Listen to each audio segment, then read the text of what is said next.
Hello guys, magandang umaga. Ayan, so update. So ito na yung Vendo. Ayan, tapos na natin i-set up. Ayan. So ito yung customer natin from Wilfredo Aquino. So ayan.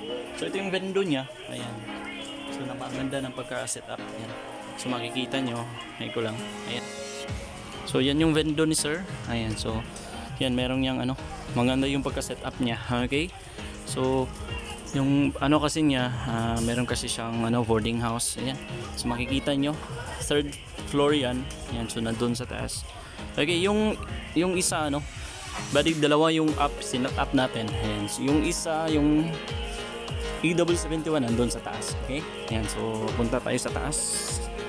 Makikita nyo, meron tayong dalawang up dyan. Ayan, sinat up natin yung dalawang up. Punta tayo sa second floor. Ayan, so ito yung second floor. Ayan. So sa second floor, meron tayong nilagay dyan. May isang dyan. Ayan, ito yung access point na isa. Ayan, ito yun.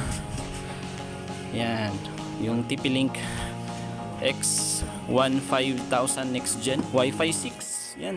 So ito yung unang access point yan. Dito yan baba. Kasi kapag nag-connect sila doon sa una, yung compass kasi nasa taas yan, nasa third floor kasi natin nilagay. Ayan. Kapag nag-connect kasi sila doon sa sa compass, so hindi na sila makaka-connect dito sa second floor. Ayan. So ito yung second floor. Hindi na sila makaka-connect dito kapag nasa loob sila. Ayan. So kaya yung ginawa natin, ayan, so meron tayong nilagay na isang access point yan. So para mag-connect sila dito, syempre kapag nasa loob sila, makaka-connect pa rin sila sa Vendo. Okay? Ayan. Ayan. So yung isa, yung Compass EW71 nasa third floor, nilagay natin. Punta tayo ng third floor. Ayan. Okay. Ayan yung isa. Ito yung Compass. Ayan. Nandito siya sa third floor. Ayan. Third floor tayo ngayon. Ayan.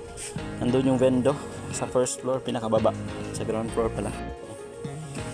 Ayan. So kapag mag-connect yung mga customer dito, so walang problema. Okay, nakaka-connect sila.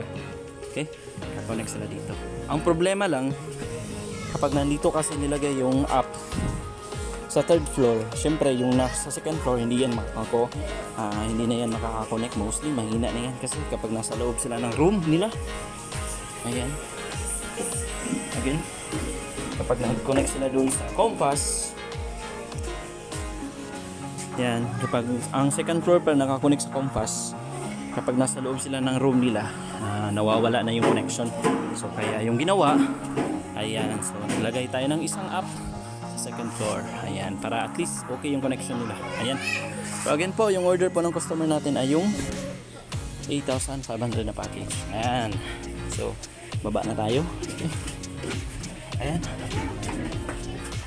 Additional lang sa yung if mag-add ng another access point. Ayan. So yan yung Vendo.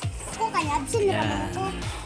Gusto nyo po pala mag contact regarding po sa mga packages natin, kaya i-contact nyo lang po sa page.